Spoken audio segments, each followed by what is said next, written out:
আমাদের জীবন সব সময় চলমান। এই চলমান জীবনে আমাদের জীবনের সাথে জড়িয়ে থাকে অনেক হাসি, আনন্দ, ব্যথা, বেদনা, ভালো লাগা, ভালো না লাগা, দুঃখ, কষ্ট, হতাশা, নিরাশা, ব্যর্থতা, অনেক কিছু। তো এই যে আমার দুই বান্ধবী, এদের সাথে অনেক দিন পর আমরা সামনাসামনি দেখা করলাম। এমনি আমাদের নর্মালি কথাবার্তা হয় হোয়াটসঅ্যাপ মেসেঞ্জারে, কিন্তু অনেক দিন থেকে দেখা করব করে দেখা হয় না। তারপর বান্ধবীর মেয়েরও স্কুল ছুটি ছিল, আর আমরাও একটু ফ্রি ছিলাম, তাই ভাবলাম, আর মন মানসিকতাও একটু অস্থির লাগছিল, তাই ভাবলাম ওদের সাথে দেখা করি, দেখা করলে ভালো লাগবে। তো ওরা আসছে, এখন আমরা তিনজন একদম বাচ্চাদেরকে রেখে আমরা তিনজন একটু বাইরে চলে যাচ্ছি, একটু নিজেদের মতো করে সময় কাটাবো তিনজন মিলে। অনেক দিন পর আমরা রিক্সা চড়ছি। আমাদের কলেজ জীবনের কথা এটা মনে করিয়ে দিচ্ছিল। আমরা কলেজে যখন পড়তাম তখনও আমরা এরকম করে তিনজন করে রিক্সায় উঠতাম। তো অনেক রোদ্রে আমরা তাকাতেও পারছিলাম না, আমরা আন্দাজে ভিডিও করছিলাম, রোদ্রের জন্য এরকম কষ্ট হচ্ছিল। তো আমরা এই যে রিক্সায় করে যাচ্ছি, একটা জায়গায় ঘুরতে যাব, চন্দ্রিমা উদ্যান বা জিয়া উদ্যান যেটাই বলেন। তো সেইখানে যাচ্ছি। আমার বান্ধবী বলছে যে কৃষ্ণচূড়া ফুল দেখবে।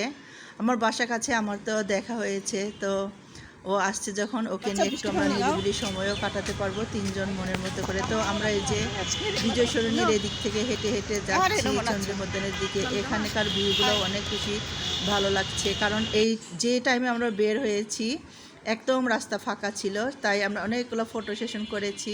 তারপর বাসার ভিতর আমরা খেতে বসছি, সেটারও একটা ভিডিও করা হয়নি। আমাদেরকে আসলে কেউ ভিডিও করে দিচ্ছিল না, আমরা শুধু বলছিলাম আমরা এটা সেটা করছি, আমাদের ভিডিও ছবিও করছে না। পরে আমার হাজব্যান্ড আমাদের ছবি তুলে দিল। তো রান্নাবান্নার আয়োজন বলতে স্পেশাল কিছুই না, নর্মালি আমরা যেরকম খাওয়া খাই সেরকমই। স্পেশাল কিছু করারও আমার আসলে সময় ছিল না। তো এরই মধ্যে আমি আরেকটা ভিডিও দেখে দিয়েছি। এটা হলো আমার হাজব্যান্ডের বড় ভাইয়ের বাসায় আমরা ঘুরতে গিয়েছিলাম, এটাও এখানে দিয়ে দিয়েছি। এটাও আমাদের একটা ভালো লাগার, সুন্দর সময় কাটানোর এটাও একটা মুহূর্ত। এখানেও আমাদের অনেক বেশি ভালো লেগেছিল, গিয়ে অনেক সুন্দর সময় কাটিয়েছিলাম এবং সারা দিন ছিলাম এখানে। আমরা অনেক মজার মজার খাবার খেয়েছি। আমাদের জন্য আমাদের ভাবি বৌদি অনেক সুন্দর করে রান্না করেছে।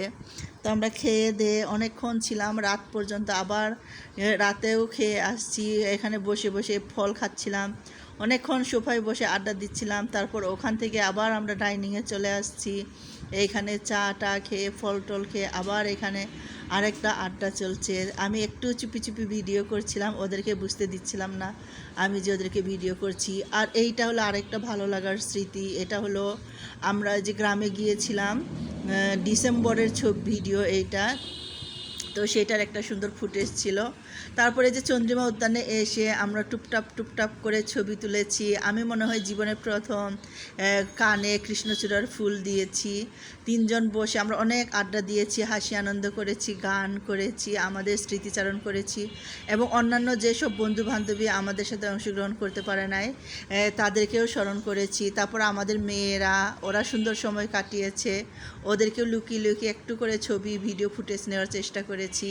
তারপরে হারমোনিয়াম বাজিয়েও গান গেয়েছি। তারপরে এই যে মাধবীলতা, এই সিজনে আমার নতুন করে আমার জীবনে অ্যাড হয়েছে। মাধবীলতাকে আমার এত বেশি ভালো লাগার কোনো জায়গা ছিল না, কিন্তু এইবার আমি মাধবীলতার একদম ভক্ত হয়ে গেছি। মাধবীলতা একদম আমার মনে সুন্দর একটা জায়গা করে নিয়েছে, তাই এই মাধবীলতাটাও আজকের ভিডিওতে আমি রেখেছি। কারণ এই বছর এত সুন্দরভাবে আমার কাছে ধরা দিয়েছে যে এটা আমার একটা প্রিয় হয়ে গেছে। এমনিতে আমার গোলাপ অনেক পছন্দ, আমার সব ফুলই পছন্দ।